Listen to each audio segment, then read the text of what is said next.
लूका रसूल की इंजील उसका 13वां बाब है और उसकी 6ठी आयत से लेकर हम 9वीं आयत तक पढ़ेंगे। यहाँ पर लिखा है, फिर उसने ये तफसील कही कि किसी ने अपने ताकिस्तान में एक अंजीर का दरख्त लगाया था। वो उसमें फल ढूंढने आया और ना पाया। इस पर उसने बागबान से कहा कि देखो 3 बरस से मैं इस अंजीर के दरख्त में फल ढूंढने आता हूं और नहीं पाता, इसे काट डाल, ये जमीन को भी क्यों रोके रहे। उसने जवाब में उसने कहा, ऐ खुदावंद, इस साल और भी उसे रहने दे ताकि मैं उसके गिर्द थाला खोदूं और खाद डालूं। अगर आगे को फला तो खैर, नहीं तो उसके बाद काट डालना। खुदा की खूबसूरत कलाम के बड़े उसने जाने पर हम सब पर खुदा की बरकत हो, बोले आमीन।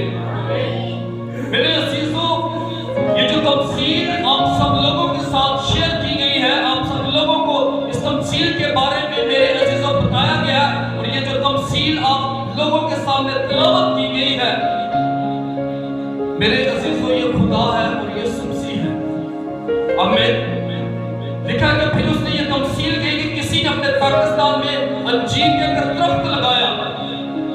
अंजीर का दरख्त लगाने वाला मेरे अजीजों हमारा बाप यानी हमारा खुदा है, जिसने इस जमीन पर हमें दरख्त से तशबीह देते हुए हमें इस दुनिया में इस पाकिस्तान में यानी कि इस दुनिया में रखा है ताकि हम क्या लाएं, हम फल लाएं। और वो फल जो देखने के लिए आता है वो मेरा और आपका खुदा है, जो हमारी जिंदगियों के अंदर छानबीन करता और देखता है कि मेरे बेटे ने, मेरी बेटी ने क्या वो अपनी जिंदगी के अंदर फल लेकर आया है या नहीं लेकर आया। तो वो जो बागबान है वो यीशु मसीह है। हालेलुया। जो बागबान है वो यीशु मसीह है, जो हमारे लिए हर वक्त शिफायत करता है, जो हर रोज हमारे लिए बाप से शिफायत करता है कि बाप, इस भाई को, इस बहन को, इस बेटे को, इस बेटी को तू क्या कर, एक और साल दे दे, एक और नया दिन दे दे, एक और इसकी जिंदगी के अंदर मौका फराहम कर दे ताकि ये अपनी जिंदगी के अंदर ये देखे कि ये किस तरह चल रहा है, किस तरह ये अपनी जिंदगी को गुजार रहा है। अगर आगे ये फला तो खैर, नहीं तो इसे काट डालना। मेरे अजीजों, 2022 अगर चला गया है तो ये 2023 हमें इसलिए दिया गया है ताकि हमारी जिंदगी के अंदर जो 2022 में फल नहीं था, ये 2023 में हमारी जिंदगी के अंदर एक फल हो। हालेलुया। ये 2023 हम लोगों को इसलिए दिया गया है ताकि हमारी जिंदगी के अंदर एक फल हो। और मेरे अजीजों, यीशु मसीह ने बाप से शिफायत करते हुए, बाप से गुजारिश करते हुए, बाप से कहते हुए हमें ये मोहलत दी है ताकि हमारी जिंदगी के अंदर फल हो। आमीन। हमारी जिंदगी के अंदर क्या हो, फल हो। अगर हमारी जिंदगी के अंदर इस साल में फल नहीं होगा तो मेरे अजीजों फिर क्या होगा, जब हम काटे जाएंगे, इस दुनिया से रेलत कर जाएंगे, तो हम बाप के सामने जब हम जमा होंगे, सामने आएंगे, तो मेरे अजीजों हम अपने उन कामों का अजर पाएंगे जो हमने इस दुनिया में किए होंगे, जो हमने खुदा को प्रॉपर टाइम नहीं दिया होगा, जो हमने प्रॉपर खुदा के हुजूर में खुदा के साथ अपना वक्त नहीं स्पेंड किया होगा, जो हमने प्रॉपर खुदा के साथ रिलेशन को बढ़ाया नहीं होगा, जो हमने प्रॉपर खुदा के लोगों के साथ फेलोशिप नहीं की होगी, जो हमने प्रॉपर खुदा की वर्शिप, खुदा की इंतजामिया में रहते हुए इंतजाम नहीं किया होगा, जो हमने प्रॉपर खुदा के कलाम को पेश नहीं किया होगा, इन सारी चीजों का हिसाब दिया जाएगा। लेकिन मेरे अजीजों, जब हम तोले जाएंगे और अगर हम कम निकलेंगे तो मेरे अजीजों वहां फेंके जाएंगे जहां को करुणा ताकतों का पिछला हमेशा की आ गया। हमने अपनी जिंदगियों का फल देखना है।